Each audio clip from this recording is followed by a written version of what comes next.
सागर, दीपिका, आज से पहले मैंने इससे भद्दा मजाक कभी नहीं सुना।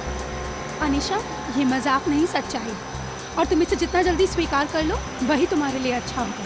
नहीं, मैं तुम दोनों को ऐसा कदम नहीं उठाने दूंगी। तुम बेवजह परेशान हो रही हो अनीशा। हम जो कुछ भी कर रहे हैं उसमें हम सबका फायदा है, और तुम्हारा भी। सागर, नुकसान और फायदे से पहले सही और गलत के बारे में भी सोचना चाहिए। बस अनीशा, ये नैतिक विज्ञान का लेक्चर देके हमें बोर करना बंद करो, और तुम्हारा ये लेक्चर सुन के हम लोग अपना फैसला नहीं बदलेंगे। देख लेना, तुम दोनों बहुत पछताओगे। ओ नो, ये गाड़ी तो हमारी तरफ आ रही है। अब क्या करें?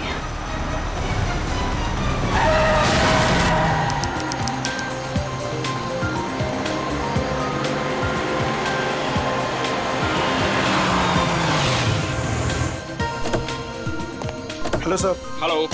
Hello ma'am. सागर, क्या तुम नीर को अकेले ऊपर तक लेके जा पाओगे? पहले भी कई बार लेके गया हूँ। शराब पीने के बाद हमेशा ड्रामे करता है। ठीक है, तो मैं सोने जा रही हूँ, मुझे बहुत जोर की नींद आ रही है। अच्छा सुनो, सुबह जल्दी उठ के शादी में जाना है। Okay, good night. Good night. सुबह जल्दी मिलते हैं। सुनो, जल्दी आना, हमेशा की तरह लेट मत करना।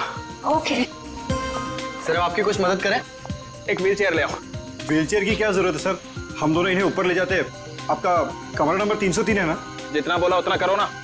माफ करें सर, अभी लाए।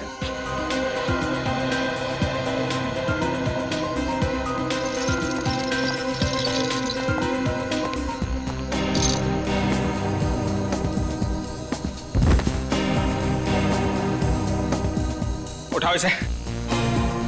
जब सहन नहीं होती तो पीता क्यों है? सर, खाने में कुछ लेंगे? एक सूप ले आओ। Okay sir. सर, इन्होंने सूप ऑर्डर किया। जब से ये लोग इस होटल में रहने आए हैं ना, ऐसा तीसरी बार हुआ है। पता नहीं इतनी शराब क्यों पीते हैं जब पचा ही नहीं सकते।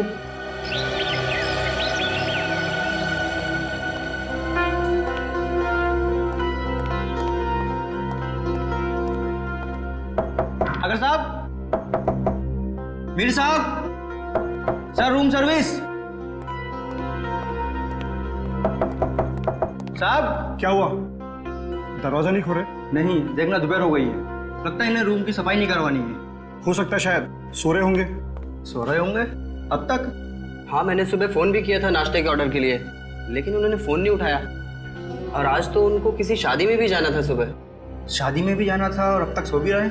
मतलब जरूर कुछ गड़बड़ है। तुम यहीं रुको, मैं मैनेजर साहब को लेके आता हूँ। ठीक है। मैं दीपिका जी को। साहब, साहब, साहब, दरवाजा खोलिए। देखिए मैडम, दोनों में से कोई भी दरवाजा नहीं खोल रहा है। सागर, सागर, दरवाजा खोलो। मीर, दरवाजा खोलो। सागर, हमें चिंता हो रही है, दरवाजा खोलो। मैम, मिस्टर मीर का तो समझ में आ रहा है, लेकिन सागर जी, वो तो कल रात नशे में भी नहीं थे। मैं फोन करती हूँ। फोन भी नहीं उठा रहे। मैम, अगर आप इजाजत है तो मैं मास्टर की से दरवाजा खोल सकता हूँ। हाँ प्लीज।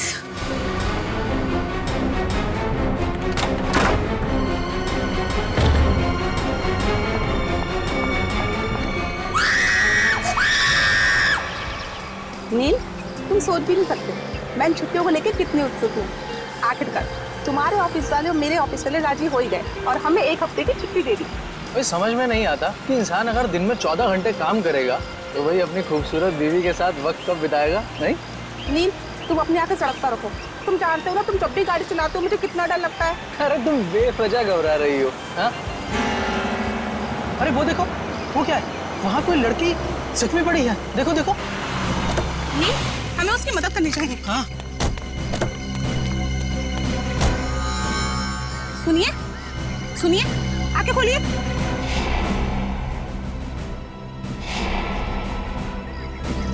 आप ठीक तो हैं? मैं पानी लेकर आता हूँ।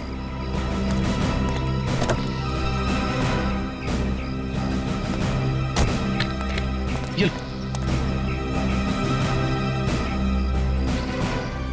पानी पीजिए। आगे खोलिए। सुनिए, आप ठीक तो हैं? सीआईडी। सीआईडी?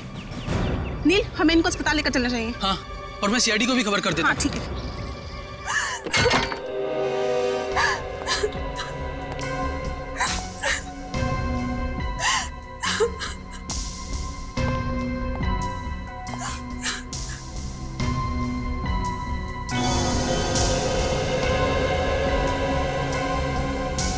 एसी भी ऑन है और एक खिड़की भी खुली है। आप लोगों में से किसी ने यहाँ किसी चीज को हाथ तो नहीं लगाया? नहीं सर, मैंने बस नब्ज देखी और आपको फोन करके बुला लिया। मुझे तो यकीन ही नहीं हो रहा है कि सागर और मीर नहीं रहे। कल रात तक तो अच्छे भले थे दोनों। पलटो से।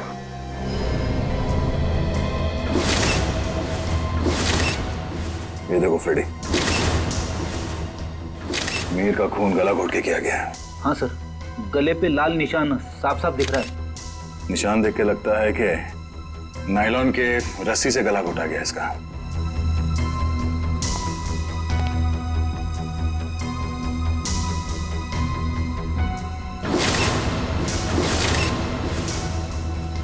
कमाल है, सागर के शरीर पे कहीं भी चोट या जख्म का कोई निशान नहीं है। सर, हो सकता है कि सिर्फ मीर का खून हुआ हो और सागर अपने आप मर गया हो, दिल का दौरा पड़ने की वजह से या फिर और कोई बीमारी की वजह से। नहीं सर, सागर को ऐसी कोई बीमारी नहीं थी। आप चाहे तो मैं आपको उसकी मेडिकल रिपोर्ट दिखा सकती हूँ। मेडिकल रिपोर्ट तो हम देख ही लेंगे। वैसे आप है कौन? मैं दीपिका, सागर और मीर की चचेरी बहन। सर, हम लोग यहाँ शादी में आए थे। और ये शादी कब है? सर, आज सुबह ही थी। कल रात देर से सोने की वजह से सुबह मेरी आंख ही नहीं खुली। और रात को इन दोनों की मौत हो गई।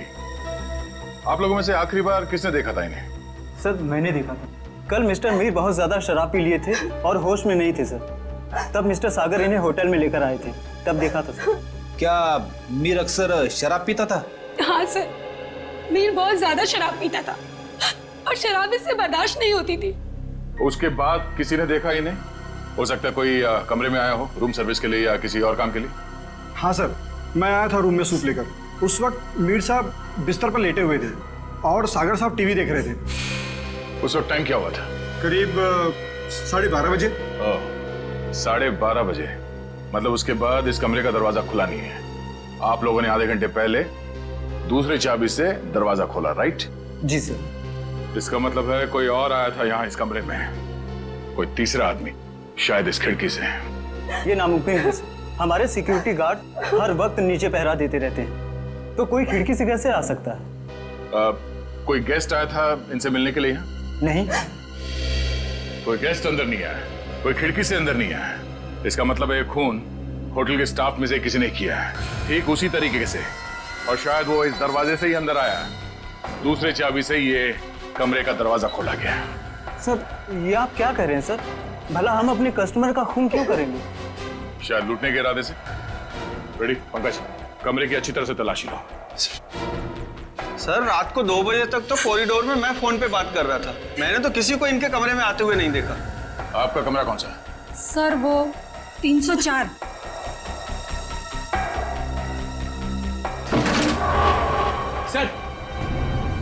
सर, इस ड्रॉर में पैसे मिले सर।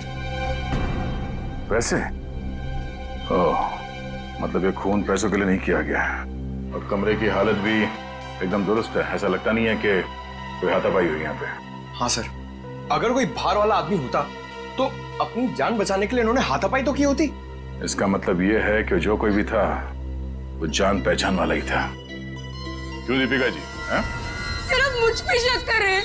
नहीं नहीं, मैं तो सिर्फ कह रहा हूँ कि इस कमरे के अंदर क्या हुआ किसी को नहीं मालूम, एक पहेली है।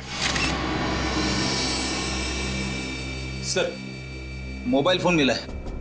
सर, ये तो सागर का फोन है। सागर का फोन? और मीर का फोन मिला? नहीं। मीर का फोन? सर, पता नहीं कहाँ है। कोई बात नहीं, हम पता लगा लेंगे। बड़ी पंकज, आसपास दूसरे कमरों की भी तलाशी लो और यहाँ पे जितने उंगलियों के निशान मिलते हैं सब उठा लो। हेलो? हाँ, क्या? कहाँ पे? एक्सक्यूज मी, ये वार्ड नंबर 3 का है? उस तरफ। इस तरफ? आप लोग सीआईडी से हैं? जी हाँ, नील आप ही हैं? जी। आप ही ने हमारे सीनियर इंस्पेक्टर मिस्टर दया को फोन किया था, एक मरीज को हमारी जरूरत है। हाँ सर, वो एक लड़की है, वो मुझे और मेरी पत्नी को मरुआ रोड पे एक खाई के पास घायल अवस्था में मिली थी। घायल अवस्था में? जी हाँ सर, ऐसा लगता है जैसे किसी ने उन्हें जानबूझकर खाई में फेंक दिया था। उन्हें देख सकते हैं, कहाँ है वो? हाँ, आइए सर। प्लीज। रेखा, ये लोग सीआईडी से हैं। अच्छा ये बताइए कि इनके पास से आप लोगों को कुछ मिला क्या? जी सर इनके पास से हमें ये लाइसेंस मिला है। और सर ये मोबाइल भी मिला है। अनीशा, सर हमने सोचा कि इनके घर वालों को फोन करके खबर कर दें, तो हमने इन्हीं के फोन से कुछ लोगों को फोन किया, लेकिन किसी ने भी फोन नहीं उठाया। किसी ने भी फोन नहीं उठाया? हाँ सर। दीपिका, सागर, मीर। अरे सर ये तो वही लोग हैं। इन सबको फोन किया था तुमने? जी हाँ सर, इनके फोन लिस्ट में इनकी सबसे ज्यादा बात इन्हीं लोगों से हुई थी, इसलिए। ठीक है, इनकी जान बचाने का बहुत बहुत शुक्रिया। आप लोगों की जरूरत पड़ेगी तो हम आपको इन्फॉर्म करेंगे। फिलहाल आप लोग जा सकते हैं। Thank you. और साहब, अब इनकी तबीयत कैसी है? सर इन्हें मामूली चोटें लगी है, पर सदमे की वजह से ये बेहोश हो गई थी। अब ये ठीक है। इनसे बात तो कर सकते हैं ना? जी सर। अनीशा जी आंखें खोलिए। देखिए ये सीआईडी वाले आपसे कुछ बात करना चाहते हैं। देखिए अनीशा जी, आप घबराइए मत। आप ये बताइए कि आपके साथ क्या हुआ था, और ये दीपिका, मीर और सागर आपके लगते क्या हैं? वो मेरे चचेरे भाई बहन हैं, पर उन्होंने उसके साथ क्या किया? किसके साथ? मीर के साथ। देखिए अनीशा जी, मीर की मौत हो चुकी है और साथ ही साथ सागर की भी। क्या? हे भगवान, मुझे पहले ही लग रहा था जैसे कुछ गलत होने वाला है। अनीशा जी, आप क्या कहना चाहती हैं? प्लीज साफ साफ कहिए। हमारे एक रिश्तेदार की शादी होने वाली थी। कल रात हम चारों उसी के संगीत के फंक्शन से वापस लौट रहे थे, तभी मरुआ रोड पे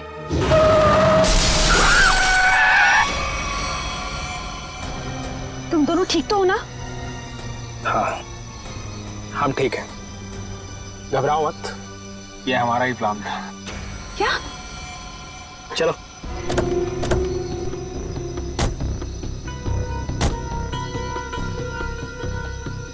मीर का मोबाइल फोन रास्ते में कहीं फेंक देना, और ध्यान रहे जब तक हमें हमारा पैसा ना मिल जाए मीर बेहोश ही रहना चाहिए।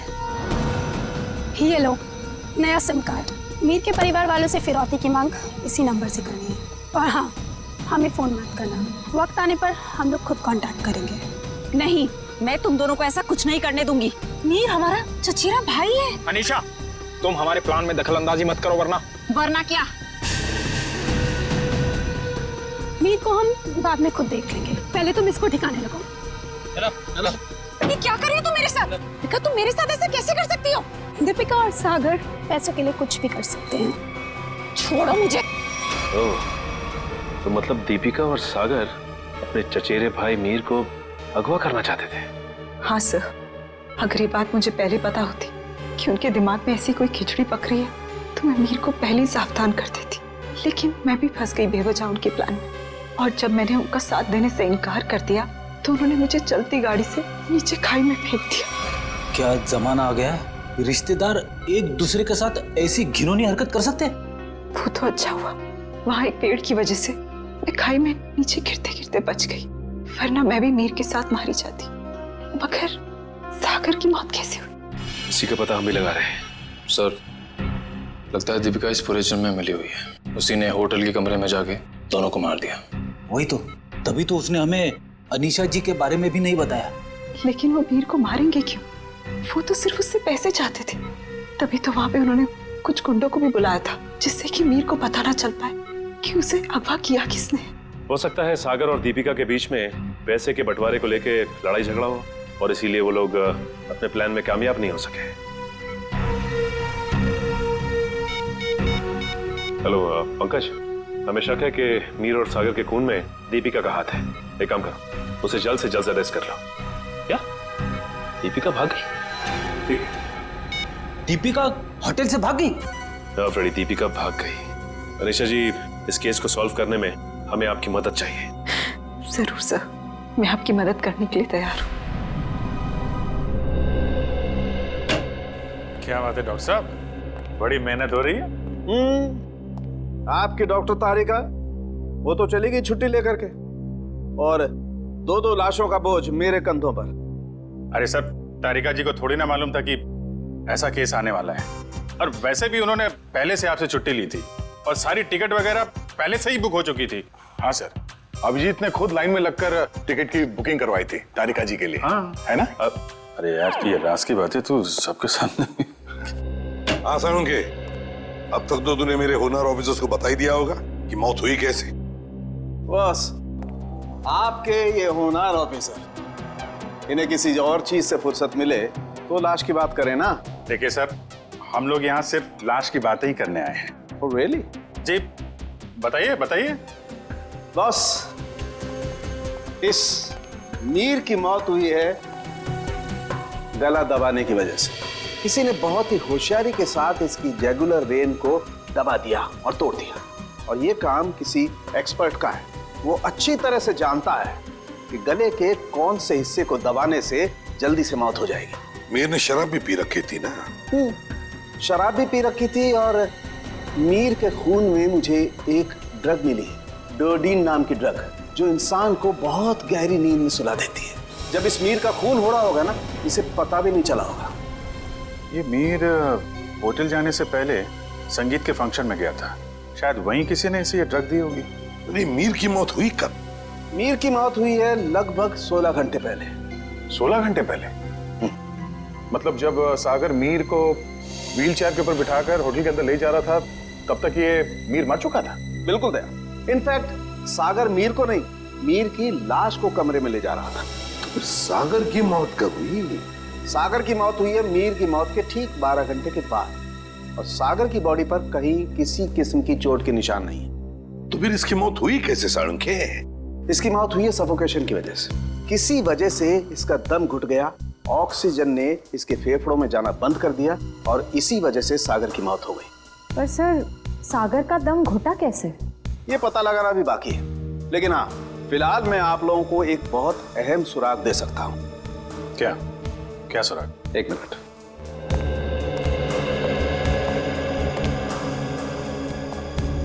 बस ये मीर के कपड़ों के रेशे, और इस पेट्री डिश में सागर के कपड़ों के रेशे। ये कैसा सुराग है डॉक्टर? मेरी तो कुछ समझ में नहीं आ रहा है। बेटा, पहले बड़ों की बात अच्छी तरह से सुन लेनी चाहिए, फिर समझ में आएगा। हाँ, बस मीर के कपड़ों के रेशे मुझे सागर के कपड़ों के पीछे के हिस्से पर मिले, और सागर के कपड़े के रेशे मुझे मीर के कपड़े के आगे के हिस्से पर मिले। क्या क्या क्या क्या? मीर की शर्ट के रेशे सागर की शर्ट की पीठ की तरफ, और सागर की शर्ट के रेशे मीर की शर्ट पे आगे की तरफ। आप हमें सुराग दे रहे हैं या हमारी उलझनों को और बड़ा कर रहे हैं? अभिजीत, हर बंद ताले को खुलने के बाद एक नए सुराग का दरवाजा खुलता है। फिलहाल इस ताले की चाबी ढूंढनी है। ये पता लगाना है कि इन दोनों के कपड़ों के रेशे एक दूसरे के कपड़ों पर आए तो आए कैसे। पता लगा लेंगे साळुंखे। जब तूने इतना सब पता लगा लिया है तो फिर इसके आगे का हम पता लगा ही लेंगे। सर, उस दीपिका का कुछ पता नहीं चल रहा है सर। वो ना तो अपने घर गई, ना कोई सहेली के पास, और तो और सर, उसने अपना फोन होटल के बाहर ही कहीं फेंक दिया ताकि हम लोग उसका पीछा ना कर सके। इसका एक ही मतलब हो सकता है कि दीपिका का कोई ना कोई संबंध जरूर है मीर के खून के साथ, इसीलिए तो वो गायब हो गई। सर, अगर ऐसी बात है तो दीपिका को पहले ही गायब हो जाना चाहिए था। वो हमसे मिली क्यों? शायद उसे ये पता नहीं था कि सागर की भी मौत हो जाएगी, और जैसे सागर की मौत होगी सारी बाजी पलट गई। और फिर अनीशा ने भी तो ये कहा था ना। हाँ सर, अनीशा को भी मालूम नहीं है दीपिका कहाँ जा सकती है, और मीर को संगीत समारोह में ड्रग किसने दिया ये भी वो नहीं जानती। सो लगता है सागर और दीपिका के मिली भगत में ये बेचारी अनीशा बेवजह फंस गई है। सर, हाँ सर, सागर के फोन रिकॉर्ड्स मिल गए, लेकिन रिकॉर्ड्स में एक बहुत अजीब बात है। क्या? सर, यही कि कल रात से लेकर आज सुबह 6 बजे तक सागर को मीर के नंबर से कॉल्स आए हैं। मीर? ये कैसे हो सकता है सर? मीर तो मर चुका है, फिर उसका नंबर कौन यूज कर रहा है? सीधी बात है, अगर मीर मर चुका है तो फिर उसका फोन कौन इस्तेमाल कर सकता है? वो खून ही इस्तेमाल कर सकता है ना सागर को फोन करने के लिए। तभी मीर का फोन मिला नहीं हमें होटल के कमरे में से। शायद ये फोन दीपिका के पास ही है सर। ये देखो, सागर की मौत के कुछ ही मिनट पहले उसे एक अनजान नंबर से फोन आया था। अनजान नंबर से। अनजान नंबर? सर, फिर तो सागर की मौत का और इस अनजान नंबर वाले का कुछ ना कुछ संबंध तो है। पता लगाना पड़ेगा इन दोनों फोन्स के बारे में, मीर का फोन नंबर और फिर इस अनजान नंबर के बारे में।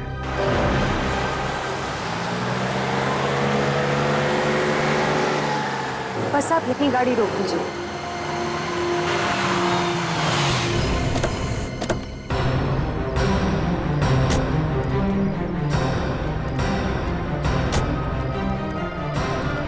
हाँ निशा, क्या ये वही जगह है?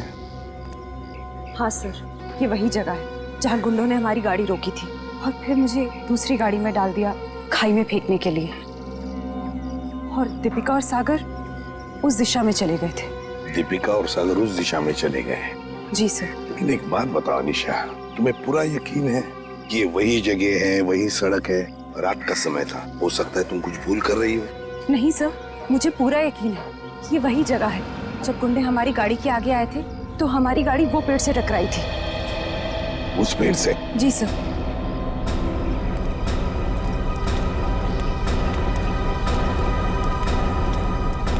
सर, यहाँ पे गाड़ी के टायर के निशान भी हैं। हाँ, जैसे ब्रेक लगा है। और सर, हाँ, यहाँ पे दूसरी गाड़ी भी थी, उसके टायर के भी निशान है यहाँ पे। हाँ, है तो सही, दूसरी गाड़ी के ही निशान है।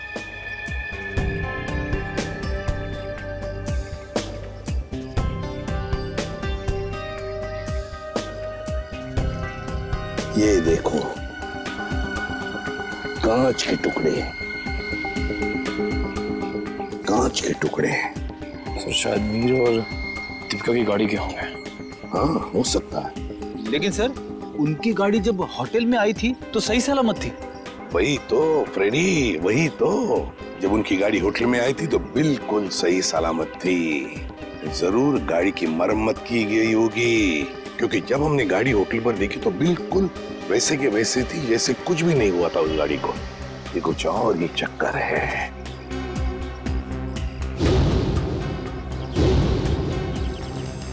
गोली? निखिल, फोर्सेप देना। सो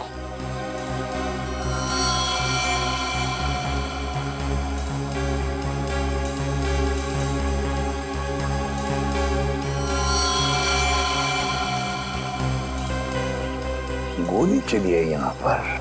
अनीशा, जब गुंडों के साथ मुठभेड़ हुई तब क्या किसी ने गोली चलाई थी या गोली चली थी?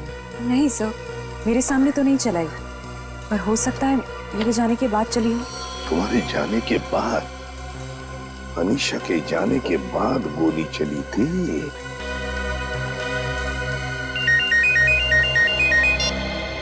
आ गया। अच्छा, सागर को मिहिर के फोन से जो फोन आया था वो कहां से आया था उसका पता चल गया है? हम जहां पर खड़े वहां से 15 किलोमीटर दूरी पर है, कोई ढाबा है। एक काम करो, डिटेल लोकेशन का एमएमएस भेज देना या एसएमएस भेज देना, ठीक है? Great work.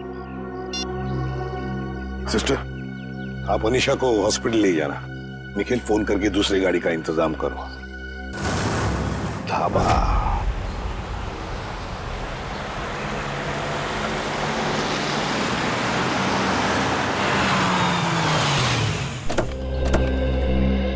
ये है वो प्रकाश ढाबा, यहां से किया गया था सागर को फोन। आइए आइए साहब, क्या खिलाऊं आपको? दाल मखनी, कढ़ाई पनीर या फिर सरसों का साग? बस कर यार, और नाम मत लेना वरना मेरे चूहों में पेट दौड़ने लगेंगे। सॉरी सर, मेरे पेट में चूहे दौड़ने लगेंगे। तो अच्छी बात है ना साहब, हमारा धंधा और बढ़ेगा। देखो, हम यहाँ खाना खाने के लिए नहीं, तहकीकात करने के लिए आए हैं। हम लोग सीआईडी से हैं। सीआईडी? तू चुप रहे छोटू। साहब, हुआ क्या है? हमने तो कुछ नहीं किया। हाँ, वो तो पता लगा ही लेंगे। खैर, पहले ये बताओ, 14 तारीख की रात को क्या तुम्हारे यहाँ एक कस्टमर आया था जो रात भर तुम्हारे इस ढाबे पर ही था? रात भर? रात भर 10 बजे से लेकर 6 बजे तक। क्या वो रात भर फोन पे ही बात कर रहा था? साहब, ढाबे पे तो नहीं था, पर हाँ, सड़क के उस पार एक गाड़ी खड़ी थी जिसके अंदर एक आदमी बैठा था और वो किसी से फोन पे बात कर रहा था। तो क्या तुमने उसे अच्छी तरह से देखा? नहीं साहब, अंधेरा था, इसके लिए चेहरा नहीं देख पाया। अच्छा, क्या वो अकेली गाड़ी में था या उसके साथ कोई और भी था? उसके साथ ड्राइवर था साहब, वो 2-3 दफा चाय लेने आया, खुद के लिए और वो दूसरे आदमी के लिए भी। और हाँ साहब, उसने कैंची भी तो मांगी थी। हाँ, कैंची मांगी थी? वो किस लिए? क्या मालूम साहब, बड़ा ही अजीब था वो ड्राइवर। गाड़ी से उतरा, मिट्टी और पत्थर जमा करके फिर से गाड़ी में बैठ गया। क्या जमाना आ गया है सर, आजकल लोग सड़क पर से पत्थर और मिट्टी भी चुराने लगे। किसी और काम के लिए फ्रेडी, पत्थर और मिट्टी किसी और काम के लिए। क्या वो ड्राइवर भी फोन पे बात कर रहा था? नहीं साहब, जो पीछे बैठा था वही आदमी बात कर रहा था। ड्राइवर को तो तुमने अच्छी तरह से देखा है ना? हाँ। तो हमारे लिए उसका एक स्केच बनवाओ, ठीक है? हाँ।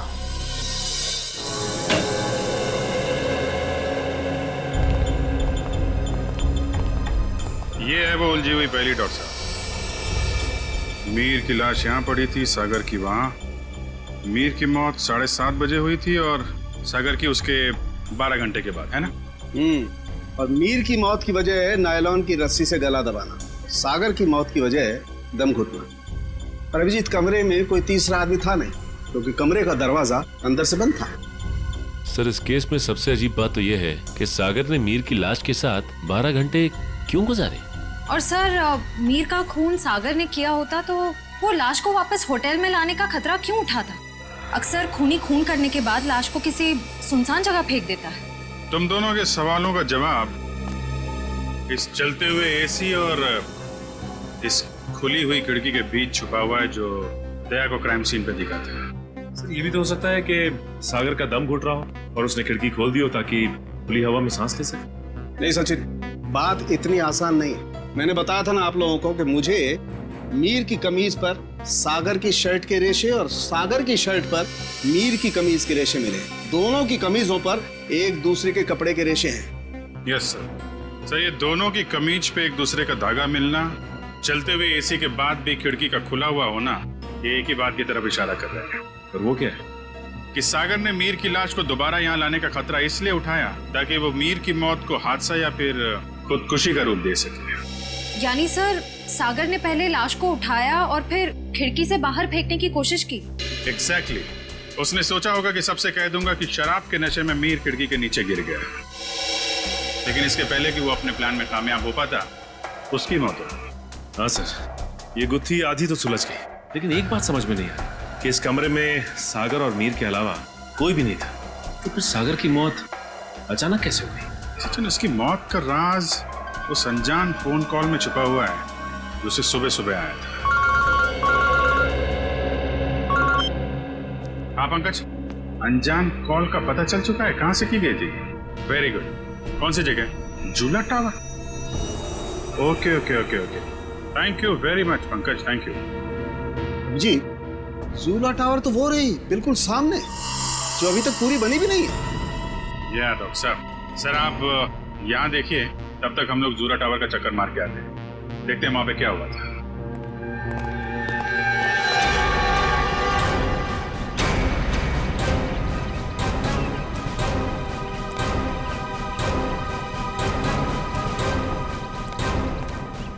साहब, कौन है आप लोग? कहाँ जा रहे हैं? रेडी से हम लोग, हमारी ससुराल वाले। सीआईडी? कुछ हुआ है क्या साहब? क्या बात है साहब? साहब कुछ तो बताइए। चुपचाप आओ, पीछे पीछे हमारे, समझे?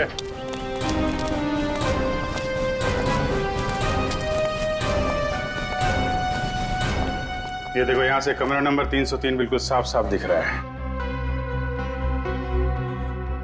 जरूर उस आदमी ने सागर को यहीं से फोन किया होगा।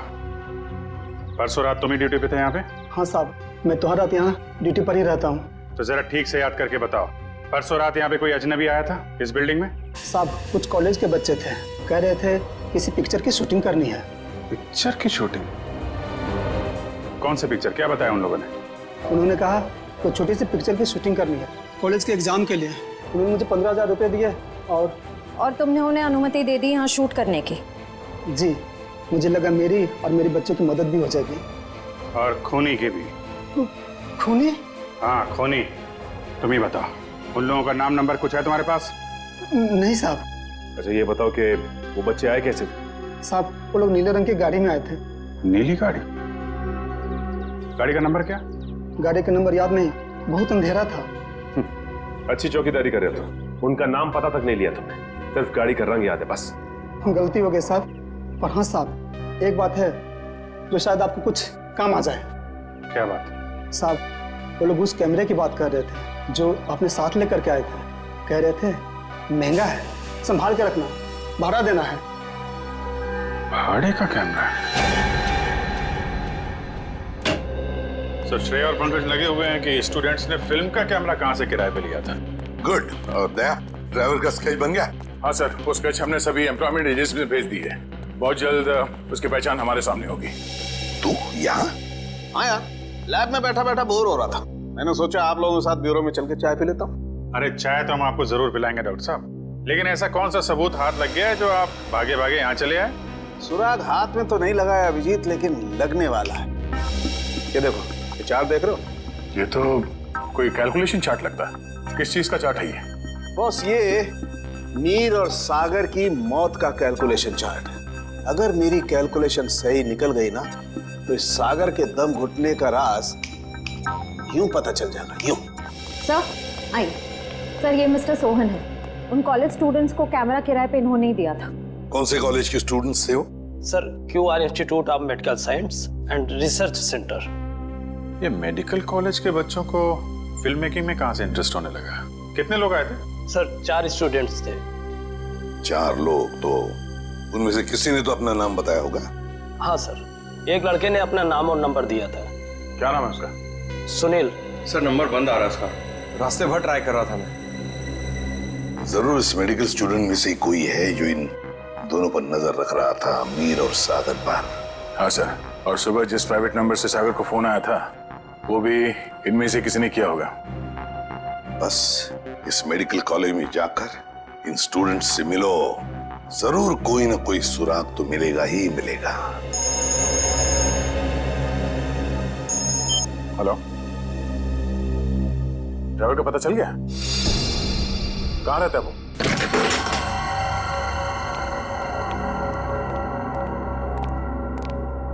ये ड्राइवर चंदन लगता है 9 तो 11 हो गया।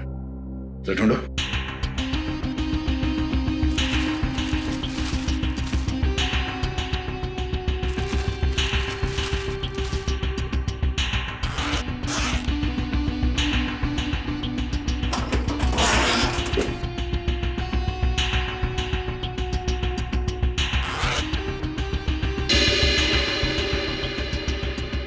पंकज, पैसों का बैग तो यहीं पे है। पैसों का बैग, इसका मतलब वो शहर छोड़ के भागा नहीं है। पैसे लेने जरूर वापस आएगा। अरे भाई साहब, जी साहब, इधर आना। जी साहब। अरे ये चंदन कहाँ गया, कुछ पता है क्या? गाड़ी तो यही है, यही कहीं होगा। ठीक है, आप जाइए। कहीं ये वही गाड़ी तो नहीं जिसे ढाबे वाले ने देखा था? चलो देखते हैं।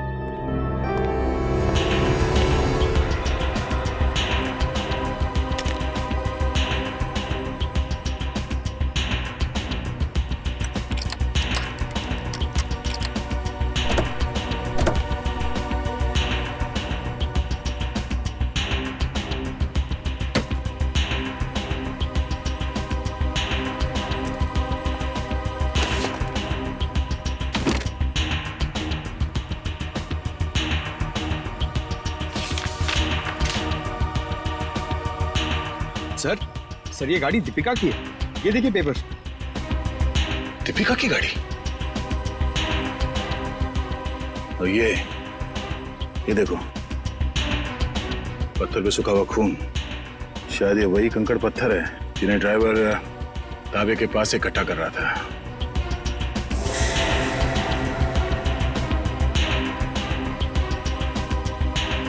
और ये कैंची भी किस चीज के लिए इस्तेमाल किया होगा उसने?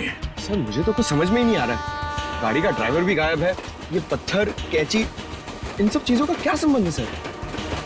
पंकज, वो भी पता चल जाएगा कि जो कोई भी इस गाड़ी के पिछले सीट में बैठा था वही पूरी रात मीर के फोन के जरिए सागर से बात कर रहा था। और अब ये सूखा हुआ खून बहुत जल्द हमें उसकी असली पहचान बता देगा।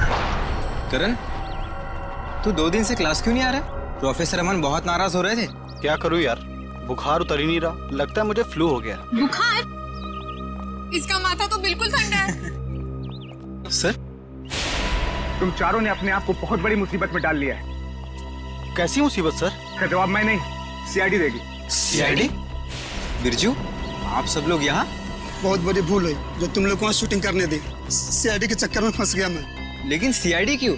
शूटिंग करना कोई गैर कानूनी काम थोड़ी है। शूटिंग करना गैर कानूनी नहीं है, लेकिन खूनी की मदद करना गैर कानूनी है और इसके लिए तुम सबको जेल हो सकती है, समझे? सर, खून? हमने किसी खूनी की मदद नहीं की सर। जिस वक्त तुम लोग बिल्डिंग में शूटिंग कर रहे थे, उसी वक्त बिल्डिंग के सामने वाले होटल रॉयल मून में एक जुर्म को अंजाम दिया जा रहा था और इस काम में तुम में से किसी ने खूनी की मदद की है। नहीं सर, हम ऐसा क्यों करेंगे? हम स्टूडेंट्स हैं, हम डॉक्टरी की पढ़ाई कर रहे हैं और ऐसा कुछ करके हम हमारा भविष्य अंधकार में क्यों डालेंगे? इसका पता तो अभी चल जाएगा। अच्छा ये बताओ कि जिस वक्त शूटिंग चल रही थी, तुम में से कोई कुछ वक्त के लिए बाहर गया था क्या? हाँ सर, करण गया था ऊपर वाले फ्लोर पे अपने डायलॉग याद करने के लिए। यार अंकित, मुझे क्यों फंसा रहा है? यार मैं तुझे फंसा नहीं रहा हूँ, सिर्फ सच बता रहा हूँ। तो अपना हैंडीकैम भी लेकर गया था अपना परफॉर्मेंस रिकॉर्ड करने के लिए। हाँ सर, हैंडीकैम लेकर गया था, लेकिन जब वो वापस आया उसमें कोई वीडियो नहीं था। यार वो गलती से डिलीट हो गया था। देखो करण, झूठ मत बोलो, क्योंकि एक झूठ को छुपाने के लिए तुम 100 झूठ बोलोगे, लेकिन ये तुम सीआईडी के सामने नहीं कर सकते, समझे? इसलिए तुम्हारी भलाई इसी में है कि सब कुछ सच सच बताओ। बोलो। ये ठीक कह रहे हैं, जो कुछ भी हुआ है करण सच सच बता दो। सर, मुझे डर था कि मेरी अटेंडेंस कम होने की वजह से मैं एग्जाम में फेल हो जाऊंगा। तभी अचानक मुझे किसी ने एक दिन चिट्ठी भेजी और साथ में एक सिम कार्ड भी। उस चिट्ठी में लिखा था कि उस होटल के कमरे में जो भी कुछ हो रहा है उसकी लाइव फीड रिकॉर्ड करके मैं उसे दूं और साथ में उसे फोन भी करूं, तो वो मुझे फेल होने से बचा लेगा। तो सर मैंने वैसा ही किया। मतलब अगर तुम उस जुर्म का आंखों देखा हाल भेजते और उस आदमी को यानी कि सागर को फोन करते तो तुम परीक्षा में पास हो जाते। जी सर। तुम्हारे साथ बहुत गलत हुआ है, किसी ने तुम्हारे साथ गंदा मजाक किया है और तुम उसके बहकावे में आ गए। वो खत जिसने लिखा था वो तो बच नहीं पाएगा। वैसे इस लेटर में और क्या लिखा था? उस चिट्ठी में लिखा था कि जैसे ही सागर उस आदमी को खिड़की तक लाए तो मैं सागर को फोन करूं और 5 बार घंटी बजते ही मैं वहां से चला जाऊं। तुम ऐसा कैसे कर सकते हो करण? पास होने के लिए तुम किसी की खून करने में मदद करो? शर्मनाक है ये, शर्मनाक। यार मैं इस बात के लिए पहले से ही शर्मिंदा हूँ। तुम्हें इस बात की शर्मिंदगी होनी भी चाहिए, समझे? अच्छा फिर फोन करने के बाद क्या हुआ? सागर ने मेरा फोन उठाया नहीं, बस वो अचानक वहीं खड़ा रहा। मैंने फोन किया, 5 बार घंटी बजी, उसके बाद फोन काटकर मैं वहां से चला गया। ठीक है, देखो ये सारी बात हम लोगों के बीच में ही रहे, क्योंकि मैं नहीं चाहता कि अगर खूनी हमारे आसपास है तो उसे इस बात की भनक भी लगे। मैं समझ सकता हूँ सर। और करण तुम्हें हमारे साथ चलना होगा होटल रॉयल मून में, जहाँ क्राइम हुआ है। करण, अब बताओ, सागर और मीर एग्जैक्टली कहाँ पे खड़े हुए थे? यहाँ पर सर। मीर सागर के कंधों पर झूल रहा था। और तुमने सुबह 6 बजे के करीब उनको फोन किया? जी सर। करण, ये समझो कि तुम सागर हो और इंस्पेक्टर सचिन मीर है। ठीक से याद करके बताओ कि सागर ने मीर को कैसे उठा रखा? आप अपनी बाजू यहाँ पर रखिए। इसे? यस सर, और अपनी मुट्ठी बंद कर लीजिए। लो, बंद किया? जी। ओह, तो इसका मतलब मीर के हाथ सागर के कंधों पे नहीं बल्कि गर्दन के पास थे। जी सर। इस तरह से? जी। और फिर तुम्हारे फोन करने के बाद क्या हुआ? मुझे कहा गया था कि फोन का रिंग 5 बार बजने के बाद तुम वहाँ से चले जाना। फोन तो बजा पर फोन सागर ने उठाया नहीं। उठाता कैसे भैया? उस वक्त तो मीर सागर का खून कर रहा था। मीर सागर का खून कर रहा था? सर ये कैसे मुमकिन है? मीर तो खुद एक लाश था। तो तुमसे किसने कहा श्रेया की लाश खून नहीं कर सकती? सालुंके साहब, आप भी फ्रेडी की तरह। 1 मिनट सचिन, मैं कोई आत्मा की बात नहीं कर रहा हूँ, मैं साइंस की बात कर रहा हूँ। मैं रिगर मोर्टिस की बात कर रहा हूँ। याद है अभिजीत, कुछ सालों पहले भी ऐसा ही केस हुआ था। तुम पूछना अपने एसीपी साहब से। उस केस में एक लाश ने एक आदमी को गोली मारी थी।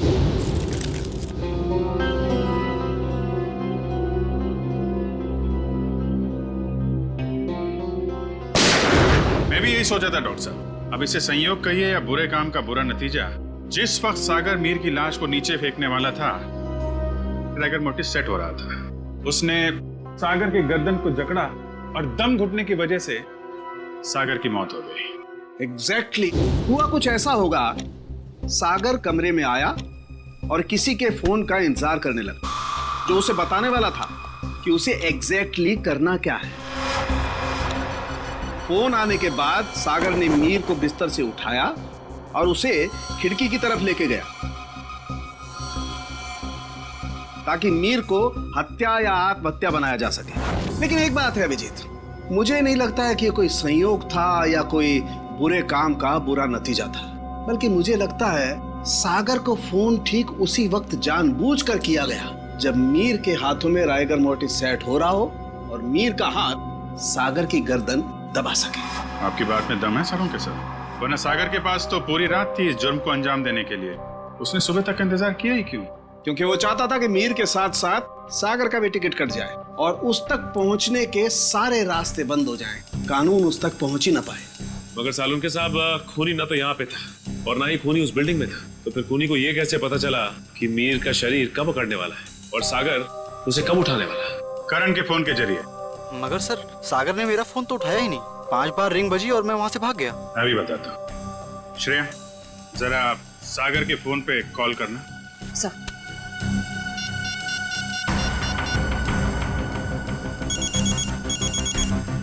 ठीक है। सचिन, अब जरा तुम कॉल करना।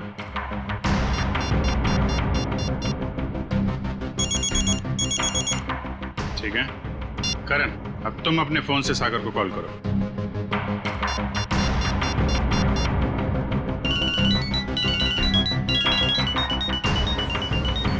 ये क्या सर, मेरे फोन करने पर अलग तरह की रिंग बजी? जी हाँ, बिल्कुल अलग तरीके की रिंग। एक ऐसी रिंग जिसने सागर को सम्मोहित कर दिया, हिप्नोटाइज। तभी तो वो तुम्हारा फोन नहीं उठा पाया। सर, इतनी बड़ी साजिश? बिल्कुल श्रेया, ये मुजरिम कोई साधारण आदमी नहीं है।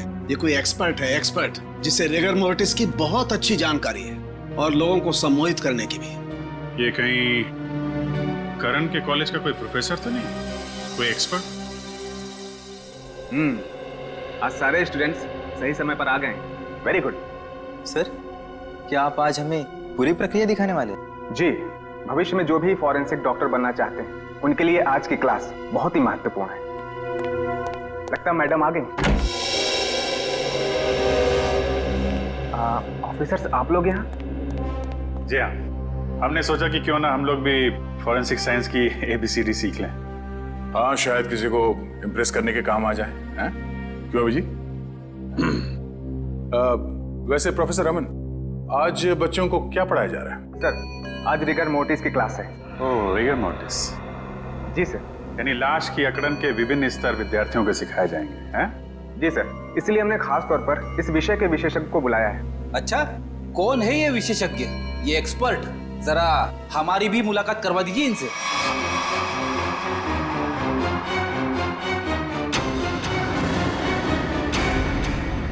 अरे फ्रेडी, विशेषज्ञ को नहीं पहचाना तुमने? हैं? प्रोफेसर अनीशा, जरा इनका खिला खिला चेहरा देखिए। ऐसी मुस्कान है इनके चेहरे पे जैसे मुजरिमों को तब होती है जब उन्हें गलतफहमी हो जाती है कि वो CID से बच गया। क्यों? ये कैसी बातें कर रहे हैं आप? वैसे खून की प्लानिंग तो वाकई बहुत सोच समझ के की थी आपने, मगर एक गलती कर दी। CID को हल्के में आंक लिया। क्या बकवास कर रहे हैं आप लोग? मैंने कोई खून नहीं किया है, मैं तो खुद घायल हूँ। उन्होंने मुझे खाई में फेंक दिया था। क्या भूल गए आप लोग? हम कुछ नहीं भूले, शायद आपकी याददाश्त कमजोर है। क्या मतलब? मतलब यह कि आपको खाई में फेंका नहीं गया था, आप खुद उतरी थी वहां पे। आपके शरीर पे ये जो जख्म है, चोट के निशान है, ये खुद आपने बनाए हैं। क्या सबूत है ये निशान मैंने बनाए हैं? वैसे हम जानते हैं कि फॉरेंसिक डॉक्टर होने का फायदा उठाकर आपने इस केस में ज्यादा सुराग नहीं छोड़े, पर उस कार को साफ करना भूल गई हैं। पत्थर पे जो खून मिला है और कैंची पे जो उंगलियों के निशान है, वो आपके हैं अनीशा जी। हमारे पास काफी सबूत हैं आपको अदालत में खूनी साबित करने के लिए। बाहर जाने के सभी दरवाजे बंद हो चुके हैं अनीशा जी। अब सिर्फ जेल का दरवाजा आपका इंतजार कर रहा है। अब बताइए, क्यों किया आपने ये सब?